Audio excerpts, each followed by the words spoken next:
Half blood Prince अध्याय 11 Hermione की मदद। हरमाइनी की भविष्यवाणी सच निकली। 6th ईयर के विद्यार्थियों को जो खाली पीरियड दिए गए थे वो मौज मस्ती और आराम के लिए नहीं थे, जैसा रॉन को लग रहा था। उनमें उन्हें बहुत सारा होमवर्क करना पड़ रहा था। उन्हें इस तरह की पढ़ाई करनी पड़ रही थी जैसे उनकी हर दिन परीक्षा हो। क्लासें पहले से ज्यादा मुश्किल हो गई थी। प्रोफेसर मैगोनिकल क्लास में जो बातें बताती, हैरी को उसमें से बमुश्किल आधी ही समझ में आती। यहाँ तक कि हरमाइनी को भी 1-2 बार निर्देश दोहराने का आग्रह करना पड़ता। बहरहाल हाफ ब्लड प्रिंस की मेहरबानी से अचानक जादुई काढ़ा हैरी का पसंदीदा विषय हो गया था। ये बात अलग थी। इस वजह से हरमाइनी की चिढ़ दिनों दिन बढ़ती गई। अब सिर्फ गुप्त कलाओं से रक्षा की क्लास में अशाब्दिक मंत्रों की उम्मीद नहीं की जाती थी, बल्कि सम्मोहन और रूपांतरण की क्लासों में भी अशाब्दिक मंत्रों की उम्मीद की जाती थी। हैरी अक्सर अपने सहपाठियों को हॉल या डिनर टेबल पर तनावग्रस्त देखता। बाहर ग्रीन हाउस में जाना राहत की बात थी। वो जड़ी बूटी विज्ञान में पहले से ज्यादा खतरनाक पौधे का सामना कर रहे थे, लेकिन अगर जहरीला टेंटकुला उन्हें अप्रत्याशित रूप से पीछे से पकड़ लेता तो वहां उन्हें कम से कम जोर से चिल्लाने या छुटपुट गाली देने की छूट तो थी। होमवर्क के पहाड़ और अशाब्दिक मंत्रों के घंटों तक अभ्यास के कारण हैरी, रॉन, हरमाइनी हैग्रिड से मिलने नहीं जा पाए थे। उसने स्टाफ टेबल पर भोजन करने आना छोड़ दिया था। यह खतरे की निशानी थी। जब वे कुछ मौकों या गलियारों या मैदान में उसके आसपास से गुजरे तो उसने रहस्यमय तरीके से उनकी तरफ ध्यान नहीं दिया, उनका अभिवादन नहीं सुना। अगले शनिवार को नाश्ते के समय स्टाफ टेबल पर हैग्रिड की विशाल खाली कुर्सी पर नजर डालते समय हरमाइनी बोली, हमें चलकर सारी बातें साफ करनी चाहिए। आज सुबह क्विडिच का ट्रायल्स है और हमें फ्लिटविक के दिए जलधारा सम्मोहन का अभ्यास भी तो करना है। बस एक बात क्या साफ करनी है, हम उसे कैसे बताएंगे कि हम उसके मूर्खतापूर्ण विषय से नफरत करते थे। हरमाइनी बोली, हम उसके विषय से नफरत तो नहीं करते थे। तुम अपने बारे में बोलो। मैं तो अग्निडंकों को अब तक नहीं भूल पाया हूँ। और मैं तुम्हें बता दूं, हम बाल बाल बचे थे। तुमने उसके मूर्ख भाई के बारे में उसकी बातें नहीं सुनी। अगर हम उसके करीब रहते तो इस वक्त हम ग्रॉब को ये सिखा रहे होते कि जूते के लेस कैसे बांधे जाते हैं। हरमाइनी ने विचलित होते हुए कहा, हैग्रिड से बातचीत बंद होना मुझे अच्छा नहीं लगता है। हम क्विडिच के बाद चलेंगे। हैरी ने उसे आश्वस्त किया। उसे भी हैग्रिड की याद आ रही थी। हालांकि रॉन की तरह वो भी सोचता था उनकी जिंदगी ग्रॉब के बिना ज्यादा अच्छी थी। लेकिन ट्रायल्स में संभवतः पूरी सुबह लग सकती है। देखो तो सही, कितने विद्यार्थियों ने नाम दिए हैं। अपनी कप्तानी की पहली बाधा का सामना करते समय वो थोड़ी घबराहट महसूस कर रहा था। मुझे पता नहीं टीम अचानक इतनी लोकप्रिय क्यों हो गई है। ओह छोड़ो भी हैरी, टीम लोकप्रिय नहीं हुई है, लोकप्रिय तुम हो गए हो। तुम पहले कभी इतने दिलचस्प नहीं रहे और इतने आकर्षक भी। रॉन के गले में हिलसा मछली का एक बड़ा टुकड़ा अटक गया। हरमाइनी ने हैरी की तरफ मुड़ने से पहले रॉन को हिकारत से देखा। अब सब लोग जान चुके हैं, तुम सच बोल रहे थे। सारे जादूगर समुदाय को मानना पड़ा। वोल्डेमॉर्ट के लौटने के बारे में तुमने सही कहा था। यही नहीं, तुम पिछले 2 सालों में से 2 बार लड़ चुके हो और दोनों बार बच चुके हो, और अब लोग तुम्हें चुनिंदा जादूगर कह रहे हैं। छोड़ो भी, क्या तुम नहीं देख सकते लोग तुम्हारे दीवाने क्यों हैं? हालांकि छत अब भी ठंडी और बारिश भरी थी, लेकिन हैरी को अचानक बड़े हॉल में गर्मी लगने लगी। और मंत्रालय ने तुम्हें कितना सताया था, वो तुम्हें अस्थिर और झूठा साबित करने की कोशिश कर रहे थे। तुम अब भी वे निशान देख सकते हो जहां उस औरत ने तुमसे तुम्हारे ही खून से लिखवाया था, लेकिन इसके बाद भी तुम अपनी बात पर अड़े रहे। तुम अब भी देख सकती हो मंत्रालय में उस मस्तिष्क ने मुझे कहाँ पकड़ा था, देखो। रॉन ने आस्तीन हिलाते हुए कहा, और गर्मियों में तुम्हारी लंबाई भी 1 फुट बढ़ गई है। ये भी कारण है। हरमाइनी ने अपनी बात पूरी की और रॉन को नजरअंदाज कर दिया। मैं भी तो लंबा हो गया हूँ, रॉन ने कहा, लेकिन किसी ने उसकी बात नहीं सुनी। उल्लू डाक लेकर आ गए। बाहर बारिश हो रही थी। वो अंदर आते समय पानी की बौछार कर रहे थे। आजकल ज्यादातर विद्यार्थियों के पास सामान्य से ज्यादा चिट्ठियां आ रही थीं। टर्म शुरू होने के बाद से हैरी को अब तक कोई चिट्ठियां नहीं मिली थी। जो आदमी उसे नियमित रूप से चिट्ठियां लिखता था वो मर चुका था। हालांकि उसे उम्मीद था ल्यूपिन कभी कभार चिट्ठी लिख सकते थे, लेकिन अब तक उसे इस मामले में निराशा हाथ लगी थी। इसलिए वो भूरे उल्लुओं के बीच बर्फ की तरह सफेद हेडविग को चक्कर काटते देखकर हैरान हुआ। एक बड़ा चौकोर पैकेट लेकर वो उसके सामने उतर पड़ी।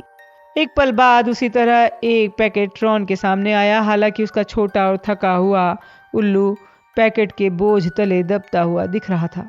हाँ, हैरी ने अपना पार्सल खोला। उसमें उच्च स्तरीय काढ़ा निर्माण की नई पुस्तक निकली जो फ्लरिश एंड ब्लॉट से आई थी। ओह, अच्छा हुआ, हरमाइनी ने खुश होते हुए कहा। अब तुम अपनी पुरानी पुस्तक लौटा सकते हो। तुम पगला गई हो? देखो, मैंने इस बारे में सोच लिया है। उसने अपने बैग में से उच्च स्तरीय काढ़ा निर्माण की पुरानी पुस्तक निकाली और अपनी छड़ी से उसके कवर को ठोकते हुए बुदबुदाया। विभक्तो, कवर अलग हो गया। उसने नई पुस्तक के साथ भी यही किया, जिससे हरमाइनी दहशत में आ गई। हैरी ने कवर बदल दिए, दोनों पुस्तकों को ठोककर बुदबुदाया, मरम्मतो। नए कवर के कारण प्रिंस की पुस्तक नई लग रही थी और फ्लोरिश एंड ब्लॉट्स से आई नई पुस्तक सेकेंड हैंड दिखने लगी। मैं स्लोगहान को नई वाली पुस्तक दे दूंगा, वो शिकायत नहीं कर सकते। ये 9 गैलियन में आई है। हरमाइनी ने होंठ चिपका लिए, वो नाराज दिख रही थी। लेकिन तभी तीसरा उल्लू दैनिक जादूगर लेकर उसके सामने आ गया। उसका ध्यान हट गया। कोई परिचित मरा? रॉन ने धीरे से पूछा। हरमाइनी जब भी अखबार खोलती, रॉन यही सवाल पूछता। नहीं, लेकिन दम पिशाचों के और हमले हुए हैं और एक गिरफ्तारी भी। बहुत बढ़िया। कौन गिरफ्तार हुआ? हैरी ने बेलाट्रिक्स लेस्ट्रेंज के बारे में सोचते हुए पूछा। स्टैन शनपाइक, हरमाइनी ने कहा। हैरी ने हैरानी से कहा, क्या? लोकप्रिय जादूगर वाहन नाइट बस के कंडक्टर स्टैनले शनपाइक को प्राणभक्षी गतिविधि के संदेह में गिरफ्तार किया गया है। स्टैन शनपाइक और प्राणभक्षी? हो ही नहीं सकता। हैरी ने 3 साल पहले युवक को याद किया।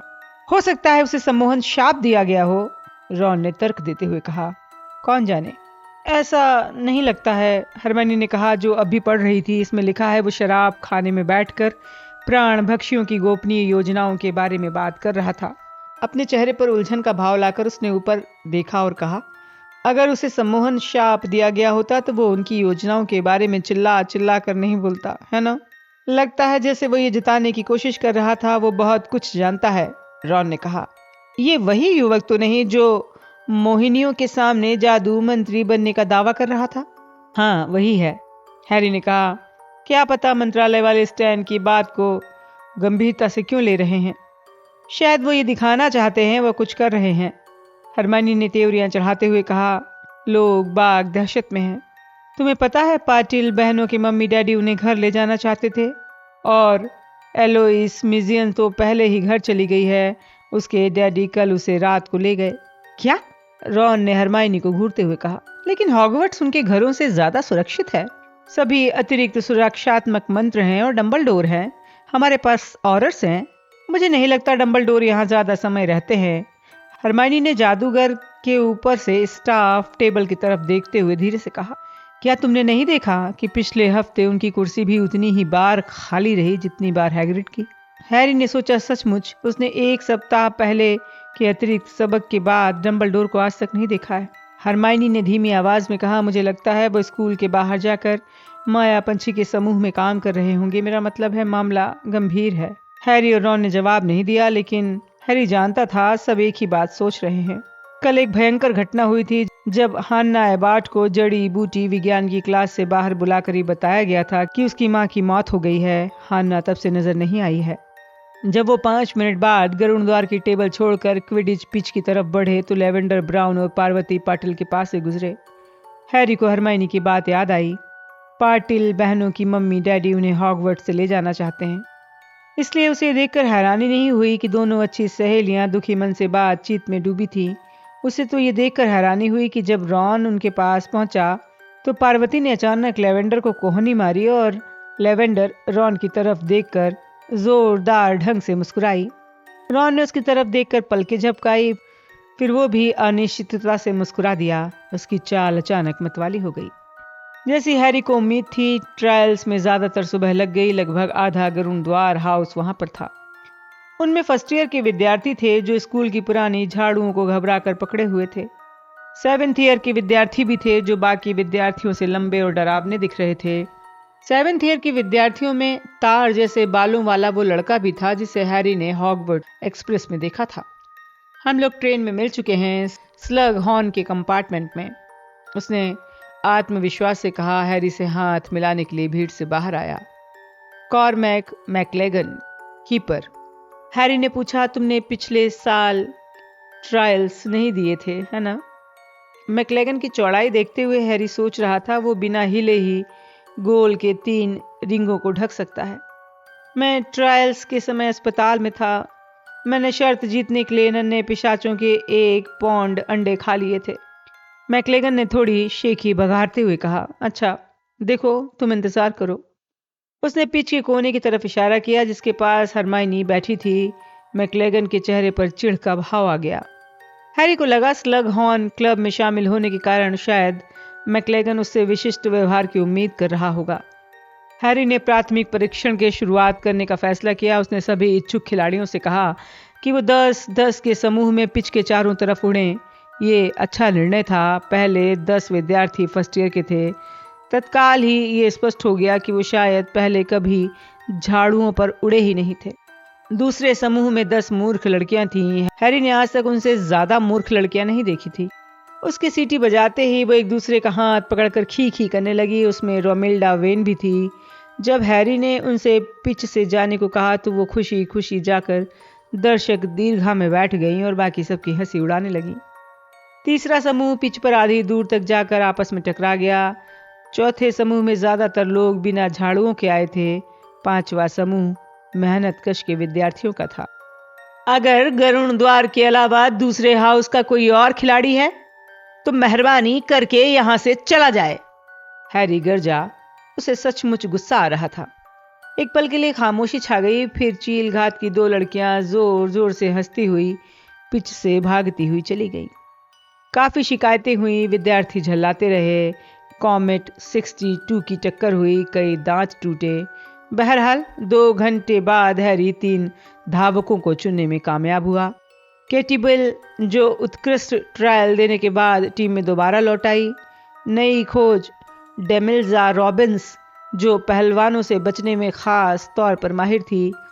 और जिनी वीजली, जो बाकी सबसे ज्यादा आगे तक उड़ी थी और उसने 17 गोल किए थे।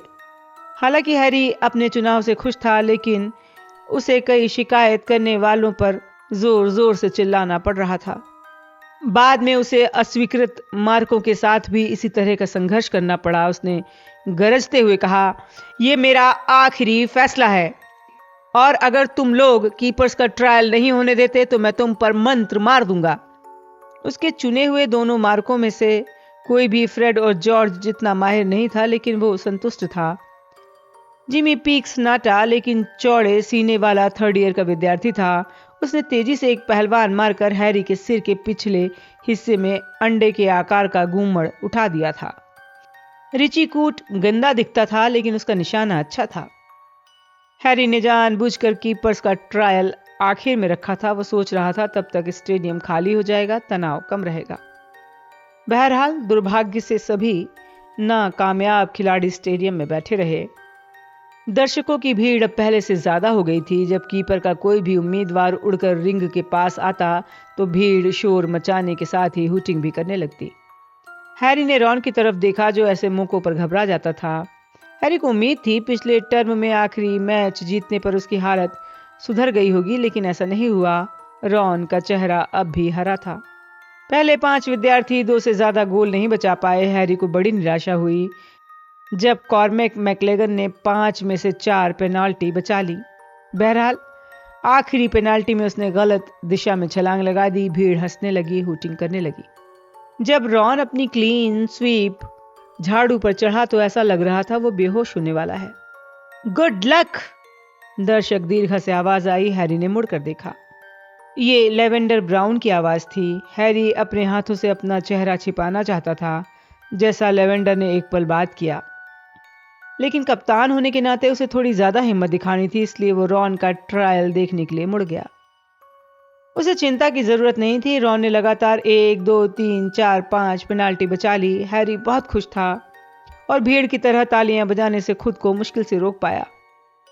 फिर वो मैकलेगन को यह बताने के लिए मुड़ा कि दुर्भाग्य से रॉन ने उसे हरा दिया है। मैकलेगन का लाल चेहरा उससे बस कुछ इंच दूर था। हैरी पीछे हट गया। उसकी बहन ने दरअसल कोशिश ही नहीं की, मैकलेगन ने खतरनाक अंदाज में कहा। बकवास, हैरी ने ठंडेपन से कहा। उसे रोकने में ही उसे सबसे ज्यादा मुश्किल आई थी। मैकलेगन हैरी के एक कदम पास गया, जो इस बार अपनी ही जगह पर खड़ा रहा। मुझे एक मौका और दो। नहीं, तुम्हें मौका मिल चुका है। तुमने 4 पेनाल्टी बचाई, रॉन ने 5। रॉन कीपर है, वो साफ साफ जीता है। अब तुम मेरे सामने से हट जाओ। एक पल के लिए उसे लगा कि मैकलेगन उसे मुक्का मार सकता है, लेकिन वो भद्दे ढंग से मुस्कुराकर वहां से धड़धड़ाता हुआ चला गया। हैरी ने देखा, नई टीम उसकी तरफ देखकर मुस्कुरा रही थी। इस बार सचमुच हरमाइनी दर्शक दीर्घा से भागती हुई उसकी तरफ आ रही थी। हैरी ने देखा लेवेंडर थोड़ी उदासी से पार्वती के हाथ में हाथ डालकर पिच से दूर जा रही थी। रॉन खुद से बहुत खुश दिख रहा था। अगले गुरुवार को टीम की पहली प्रैक्टिस तय करने के बाद हैरी, रॉन और हरमाइनी ने टीम के बाकी खिलाड़ियों से विदा ली और हैग्रिड के केबिन की तरफ चल दिए। हैरी को भूख लगी थी। वो आस में था हैग्रिड के घर कुछ खाने को मिल जाएगा। रॉन अपने बचावों का विस्तृत वर्णन सुनाने में जुटा था। हैरी को यह देखकर हैरानी हुई कि ये सुनकर हरमाइनी का चेहरा गुलाबी हो गया था, लेकिन रॉन का ध्यान इस तरफ नहीं था।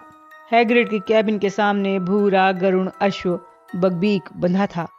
उसके पास पहुंचने पर उसने अपनी ब्लेड जैसी पैनी चोंच कुटकुटाई और उनकी तरफ अपना विशाल सिर घुमाया। ओह, वो अब भी थोड़ा डरावना है ना? हरमाइनी ने घबरा कर कहा। छोड़ो भी, तुम उस पर सवारी कर चुकी हो। हैरी ने आगे बढ़कर उससे आंख मिलाई और गरुड़ अश्व के सामने सिर झुकाया। कुछ पल बाद बगबीक झुक गया। तुम कैसे हो? हैरी ने धीमी आवाज में पूछा, आगे बढ़कर उसके पंखदार सिर को सहलाने लगा। सीरियस की याद आ रही है? लेकिन तुम हैग्रिड के साथ यहाँ ठीक हो, है ना? ओए! एक जोरदार आवाज आई। हैग्रिड अपने केबिन के कोने से डग भरता हुआ आ रहा था। वो बड़ा फूलदार एप्रिन पहने था। उसे दूर हटो, वो तुम्हारी उंगलियां काट लेगा। ओह, तो तुम लोग हो? फैंग उछलकर हरमाइनी और रॉन के कान चाटने की कोशिश करने लगा। हैग्रिड खड़ा हुआ, उनकी तरफ एक पल देखने के बाद मुड़कर अपने कैबिन में चला गया। उसने धड़ाम से दरवाजा बंद कर दिया। ओह, हरमाइनी ने स्तब्ध दिखते हुए कहा। चिंता मत करो। हैरी दरवाजे तक चलकर गया और उसने जोर से दरवाजा खटखटाया। हैग्रिड, दरवाजा खोलो, हम तुमसे बात करना चाहते हैं। भीतर से कोई आवाज नहीं आई। हैरी ने अपनी छड़ी निकालते हुए कहा, अगर तुम दरवाजा नहीं खोलोगे तो हम इसे तोड़ देंगे। हैरी, तुम ऐसा नहीं कर सकते। हरमाइनी ने सदमे में आते हुए कहा। मैं कर सकता हूं, पीछे हट जाओ। लेकिन इसके पहले वो कुछ और कह पाता, दरवाजा खुल गया। जैसे हैरी को उम्मीद थी, वहां हैग्रिड खड़ा था, गुस्से से उनकी तरफ देख रहा था। फूलदार एप्रन के बावजूद वो डरावना लग रहा था। हम टीचर हैं पॉटर। तुमने हमारा दरवाजा तोड़ने की धमकी देने की जुर्रत कैसे की? मुझे अफसोस है सर। हैरी ने आखिरी शब्द पर जोर दिया। छड़ी दुशाले के भीतर रख ली। हैग्रिड स्तब्ध हो गया। तुम कब से हमें सर कहने लगे? तुम कब से मुझे पॉटर कहने लगे? ओह, तुम बड़े चालाक हो। बड़ी दिलचस्प बात है, हमसे ज्यादा चतुर निकले। ठीक है, अंदर आ जाओ, कृतघ्न कहीं के। दरवाजे के पीछे हटकर उसने बड़बड़ाते हुए उन्हें अंदर जाने दिया। हरमाइनी हैरी के पीछे तेजी से अंदर गई। वो डरी हुई दिख रही थी। क्यों आए हो? हमारे लिए अफसोस करने आए हो, या फिर इसलिए कि हम अकेलापन महसूस कर रहे होंगे? नहीं, हम तुमसे मिलना चाहते थे। हमें तुम्हारी याद आ रही थी। हरमाइनी ने कांपती आवाज में कहा। हमारी याद आ रही थी? अच्छा। हैग्रिड व्यंग से हंसा, उठ गया, तांबे की विशाल केतली में चाय उबाली, पूरे समय बड़बड़ाता रहा। उसने चाय भरे बाल्टी के आकार के 3 मग पटक दिए और रॉक केक की प्लेट भी। हैरी इस वक्त इतना भूखा था कि हैग्रिड के बनाए केक खा सकता था। उसने तत्काल एक केक उठा लिया। हैग्रिड, हरमाइनी ने कातरता से कहा जब वो प्लेट पर उनके पास बैठ गया और इतनी क्रूरता से आलू छीलने लगा जैसे हर आलू ने उसे कोई गंभीर नुकसान पहुंचाया हो। हम सचमुच जादुई प्राणियों की देखभाल विषय पढ़ना चाहते थे। हैग्रिड एक बार फिर व्यंग्यात्मक ढंग से हंस दिया। हैरी को लगा उसकी नाक से कुछ मलीदा निकलकर आलूओं पर गिर गया था। उसने मन ही मन खैर मनाई कि वो डिनर के लिए नहीं रुक रहा है। हम सचमुच चाहते थे लेकिन हम में से कोई भी उसे अपने टाइम टेबल में फिट नहीं कर सकता था, हरमाइनी बोली। हाँ ठीक है, हैग्रिड ने एक बार फिर कहा। एक अजीब सी फच फच की आवाज आई। हरमाइनी धीरे से चीखी और रॉन कुर्सी से उछल गया। वो क्या है हैग्रिड? एक पीपे की तरफ देखते हुए हैरी ने पूछा। उसने अपनी आवाज में वितृष्णा की बजाय दिलचस्पी का पुट लाने की कोशिश की। दैत्याकार लार्वा हैं, हैग्रिड ने कहा। और वो बड़े होकर क्या बनेंगे? रॉन ने भयभीत दिखते हुए पूछा। वो बड़े होकर कुछ नहीं बनेंगे, हम उन्हें एरेगॉग को खिलाने के लिए लाए हैं। और बिना चेतावनी के वो फूट फूट कर रोने लगा। हैग्रिड! हरमाइनी चिल्लाई, उछलकर खड़ी हो गई। उसने हैग्रिड के हिलते कंधों पर बांह डालते हुए पूछा, क्या हुआ? वो हैग्रिड ने थूक गटका। उसकी बीटल जैसी काली आंखें आंसुओं से भरी थी। हमें लगता है कि एरेगॉग मर रहा है। वो पूरी गर्मी भर बीमार रहा है। हम नहीं जानते हम क्या करेंगे अगर वो हम इतने लंबे समय से साथ हैं।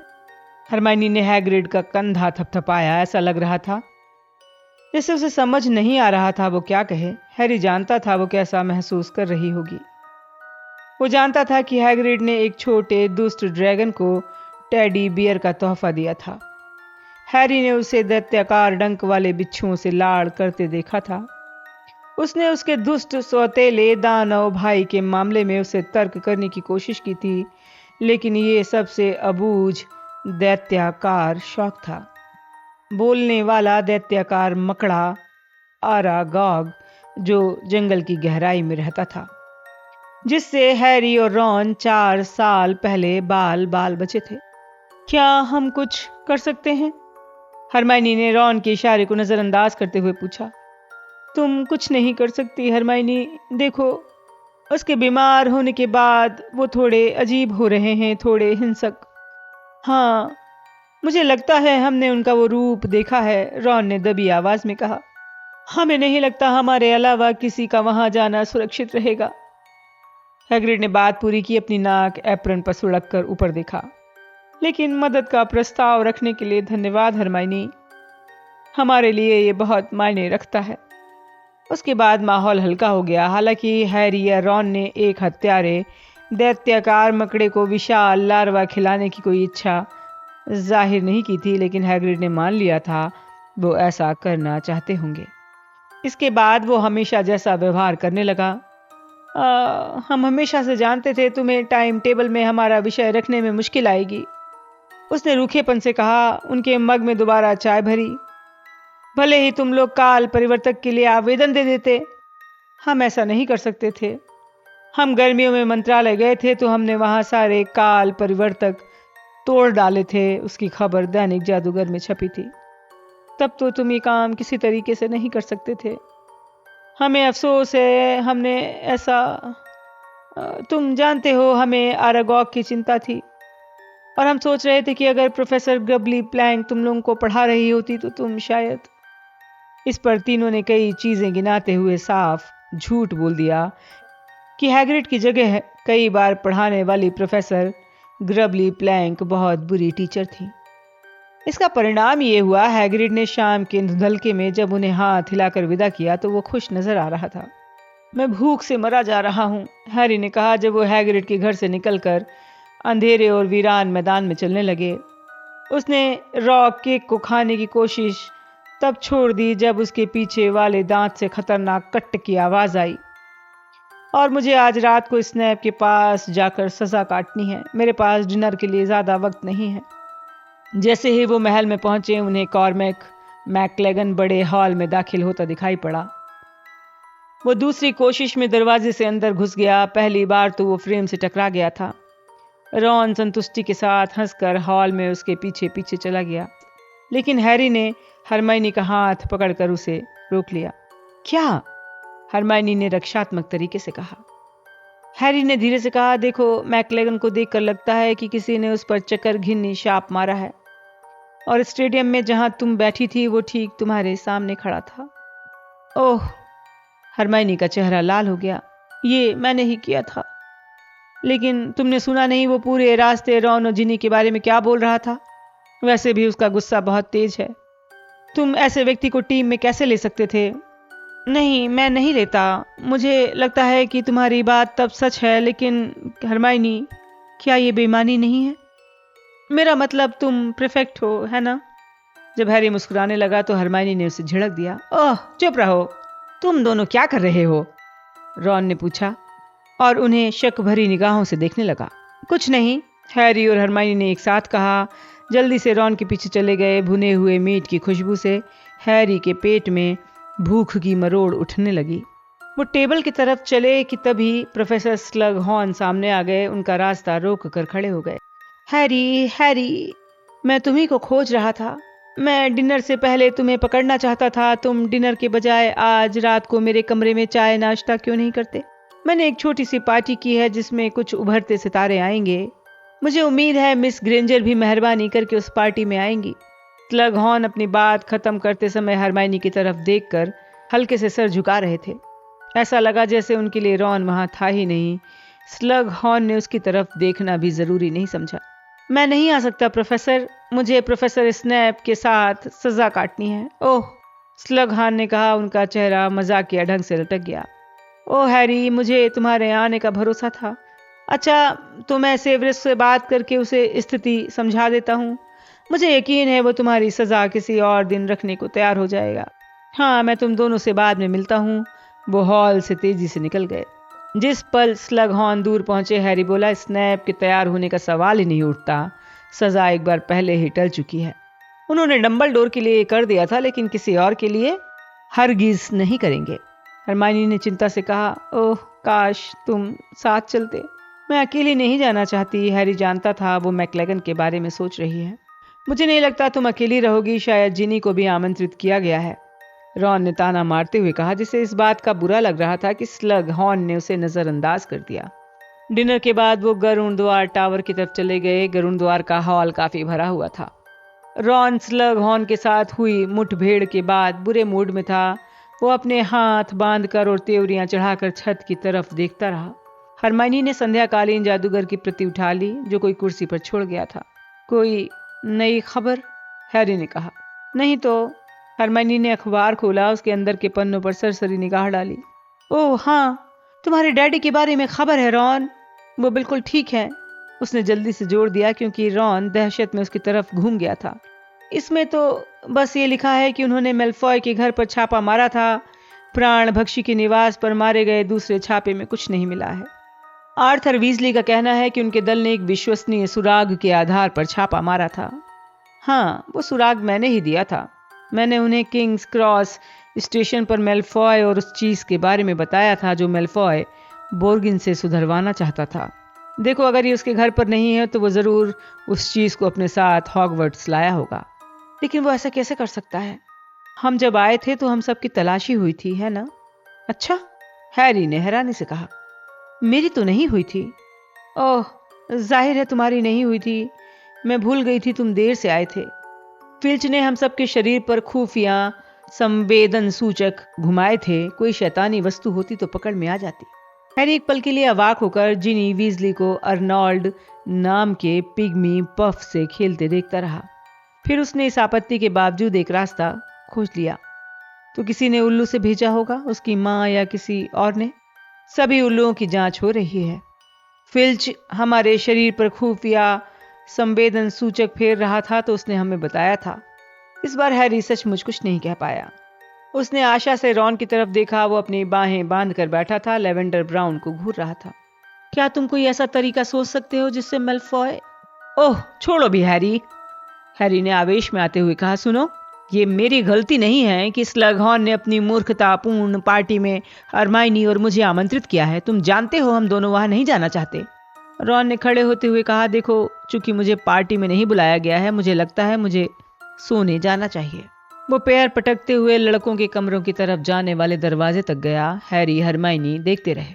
हैरी, नई धावक डिमेल्जा रॉबिन्स ने अचानक पीछे से आते हुए कहा, मैं तुम्हारे लिए संदेश लाई हूं। प्रोफेसर स्लगहॉर्न का? नहीं, प्रोफेसर स्नैप का। हैरी का दिल डूब गया। वो कहते हैं तुम्हें अपनी सजा काटने के लिए आज रात 8:30 बजे उनके ऑफिस में आना है। चाहे तुम्हें कितनी ही पार्टियों के आमंत्रण मिले, उन्होंने कहा है तुम्हें सड़े हुए फ्लावर वर्म्स से अच्छे फ्लावर वर्म्स अलग करने हैं ताकि काढ़ों में उनका उपयोग हो सके। और उन्होंने कहा है सुरक्षा दस्ताने लाने की जरूरत नहीं है। ठीक है, हैरी ने गंभीरता से कहा। बहुत बहुत धन्यवाद डिमिल्सा।